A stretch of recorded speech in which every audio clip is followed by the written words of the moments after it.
Banjara Hills road number 1లో తాజ్ బంజారా చెరువు దగ్గర అక్రమ డంపింగ్ చేస్తున్నారు. ఈ విషయం తెలుసుకున్న మేయర్ గద్వాల్ విజయలక్ష్మి పోలీసులకు జోనల్ కమిషనర్కి సమాచారం అందించారు. దీంతో రంగంలోకి దిగిన పోలీసులు నిందితులను అదుపులోకి తీసుకుని డంపింగ్ చేస్తున్న 2 ట్రిప్పర్లను స్వాధీనం చేసుకున్నారు. అలాగే అక్రమ డంపింగ్లకు ఎవరు సహకారం అందిస్తున్నారు తెలుసుకోవాలంటూ మేయర్ గద్వాల్ విజయలక్ష్మి ఆదేశించారు.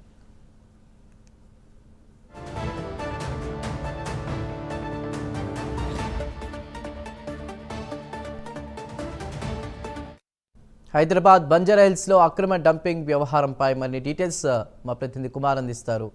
కుమార్. Thank you Chandu.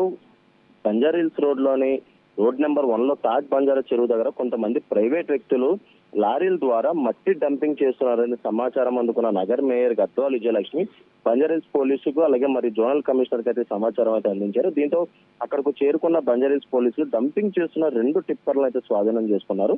ముఖ్యంగా నిందితులను కూడా అదుపులోకి అయితే తీసుకున్నారు. ప్రధాన రోడ్డు మీద జిహెచ్ఎంసీ పార్క్ గేట్ నుంచి లోపలికి వెళ్లి ప్రైవేట్ వ్యక్తులు ఎలా డంపింగ్ చేస్తున్నారంటూ వారికి సహకారం అందిస్తున్న వారిని ఎవరు అనే అంశంపై ప్రస్తుతం విచారణ చేపట్టాలంటూ కూడా గద్వాల్ విజయలక్ష్మి జోనల్ కమిషనర్ కి అయితే ఆదేశించారు. ఈ నేపథ్యంలోనే అక్కడ తాజ్ బంజారా చెరువు దగ్గర అక్రమ డంపింగ్ చేస్తున్నట్లు కూడా మేయర్ అయితే ఆగ్రహం వ్యక్తం చేశారు. అలాగే మరొక పక్క ఆ డంపింగ్ చేస్తున్న వ్యక్తులను కూడా ప్రస్తుతం అదుపులోకి అయితే తీసుకున్నారు. నగరంలోని ఇలా డంపింగ్ చేస్తే అక్రమ డంపింగ్ చేస్తే కనుక ఖచ్చితంగా చట్టరీత్యా చర్యలు తీసుకోవాలంటూ కూడా ఇటు కమిషనర్ తో పాటు పోలీసులు కూడా ఆదేశాలు అయితే జారీ చేశారు. ముఖ్యంగా ఏదైతే ఇలాంటి డంపింగ్ కి సంబంధించి ఎవరైనా ఇలాంటి డంపింగ్ పాల్పడితే వాళ్ళపై ఖచ్చితంగా చర్యలు తప్పవంటూ కూడా మేయర్ గద్వాల్ విజయలక్ష్మి అయితే ఆగ్రహం వ్యక్తం చేయడం జరిగింది చందు.